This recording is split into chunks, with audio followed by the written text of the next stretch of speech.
Mariri, the Flying Man. A traditional story from the Cook Islands retold by Maria Samuela.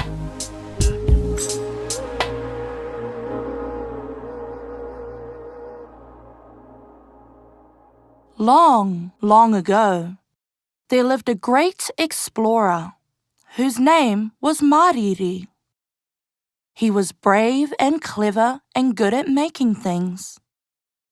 Mariri lived in a vaiki, where his people had lived for many generations. One day, Mariri said to his wife, "We need to find a new place to live. A vaiki is too crowded now. There is not enough land or food for everyone." Mariri gathered his warriors. They agreed that it was time to find somewhere new, a place with more land and more food. Mariri and his warriors spent months building a waka, a huge waka that could sail across the ocean. Finally, it was ready. "I will return," Mariri promised his wife, "once we have found another home for our people."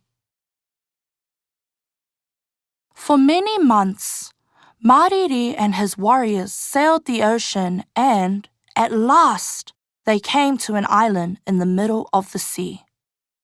They found no people living on the island.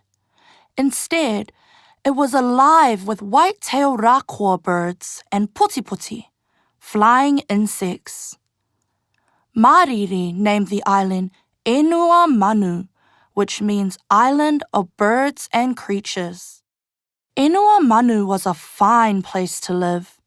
There was plenty of land, food, and fresh water. "My wife will be happy here," thought Mariri. And then he felt sad. He and his men had been away for a long time, and he missed his wife very much. He wondered how he could fetch her. Sailing back to a vaiki by waka would take many months. As Mariri stood thinking, he saw a flock of rākua circling above him. The wings of the rākua were big, and they flapped slowly and gracefully. Then, a swarm of puti-puti zoomed past his face. Their wings were tiny, and they flapped very quickly. The wings of the birds and insects gave him an idea. "I will build wings of my own," he shouted. "I will fly back to a vaiki." Mariri took some branches from the tutu tree and carefully bent them into wing shapes. Then he filled the wing shapes with feathers, plucked from the rākua. His wings looked magnificent. Proudly, he tied them onto his arms, but his pride didn't last long. He ran along the beach, flapping his new wings, and then launched himself into the air. For a moment, he rose up. But then he felt himself dropping back down again. "Oh, where?" he cried as he crashed onto the sand. The puti-puti and rākua laughed. "Silly man with your imitation wings." Mariri felt shamed. But he didn't give up. He straightened his wings and tried again. He ran and flapped his wings as hard as he could. But he stayed on the ground. Soon he was puffed. His arms were sore, and he felt sorry for himself. He lifted his face to the sky and wept. But as he looked upwards, he saw a towering hill, now known as Te Kurikuri, the seabird. The hill reached up into the sky. Mariri picked up his wings and began climbing. When he reached the top, he looked out over the island. "Yes," he thought again. "My wife will be happy here." He tied his wings back on. "Silly man," squawked the Putipoti and Rākua. For a moment, Mariri was worried they were right. He felt panic. This hill is so high. Oh, where? Then he remembered his wife, and he took a deep breath, spread his wings wide, and stepped forward off the side of the hill. Ah! He fell like a stone towards the ground far below. Down, down, down. But then a gust of wind collected beneath his wings, lifting Mariri high into the sky.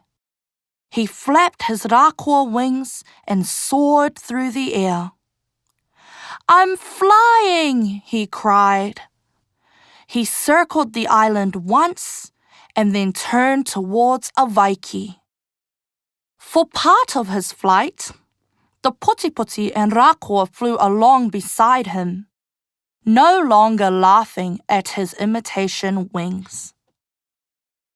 Mariri's wife was standing on the beach when she saw something far away in the horizon. It looked like a huge bird. As it got closer, she realized that it was a man flying across the ocean towards her. She couldn't believe her eyes. At last, Mariri landed beside her on the beach. "My husband!" she cried. "Is it really you?" She stared at his wings, and then they embraced. They had never been apart for so long. "You flew?" she asked. "But how can you fly?" Mariri smiled. "Let me show you," he said. Mariri walked with his wife to the top of a nearby hill and helped her to climb onto his back. "Hold on," he said, and he jumped off the side of the hill. The wind caught his wings and lifted them high into the air. Together, Mariri and his wife flew away through the skies, back towards Inua Manu. Mariri and his wife lived very happily in Inua Manu. They had a son, and when he grew into a man, the couple returned to Avaiki one last time. Can you guess how they got there? Cook Islands. Northern Group, Southern Group, Rarotonga, Achu. More about Inua Manu. Inua Manu is now part of the Cook Islands. Today, the island is called Achu, the name of one of the ancestors of the Cook Islands people.